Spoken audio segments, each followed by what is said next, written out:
I've got more questions than I've got answers. And I would like to see the answers to the questions I do have before I consider this any farther. We don't have enough info. So what I'd like to do is I'd like to table the ordinance for an indefinite amount of time. So the ordinance. What happens if you lose your cases? I mean, it is a possibility. In all reality, it is a possibility. Yes, it is a possibility, yeah. But I think we have a very good case.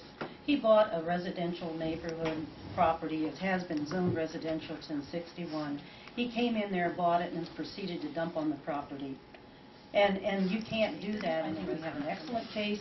And Eslick would not be coming to you if he thought that he was going to win those. And as for the ERAG case, we have intervened on the case where the health department is being appealed by the company. The company is appealing.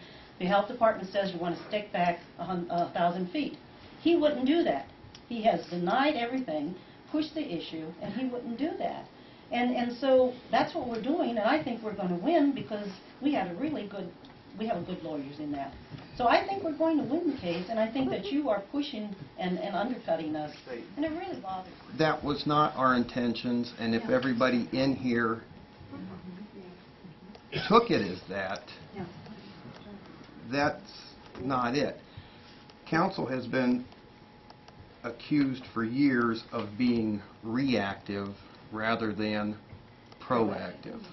And we've heard it from not only the trustees, but residents of the township and residents of the village.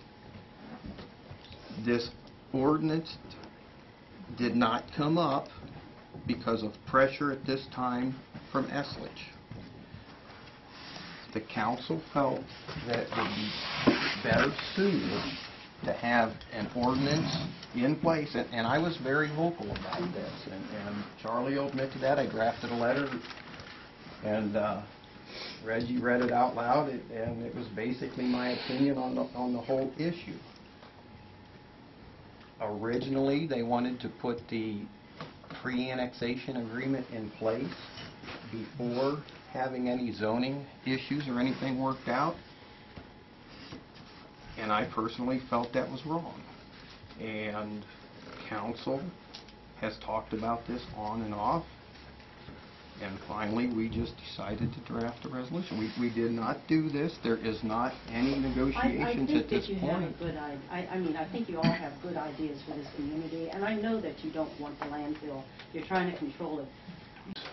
And let's say they allow them to annex, or not annex, but expand to the full size of the property, provided they meet the setbacks of 100 feet or whatever, 500 foot, or let's just say 1,000 foot from the water wells.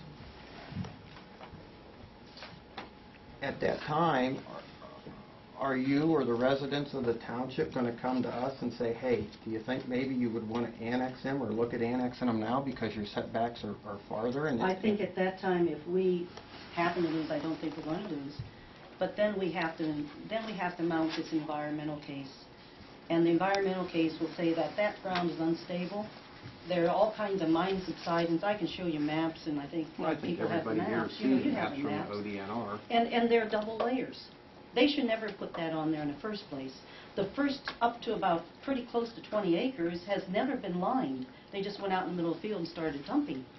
And if it caves in, even if they have a liner, you don't have anything. So I think we go after them. Let us have a chance to fight this fight. And yeah, we might. It's a possibility. But I really think we have a good case. Sharon Miller out of the prosecutor's office thinks we have a great case. And we're going to fight it. We have to go to the Supreme Court. That's the way it is.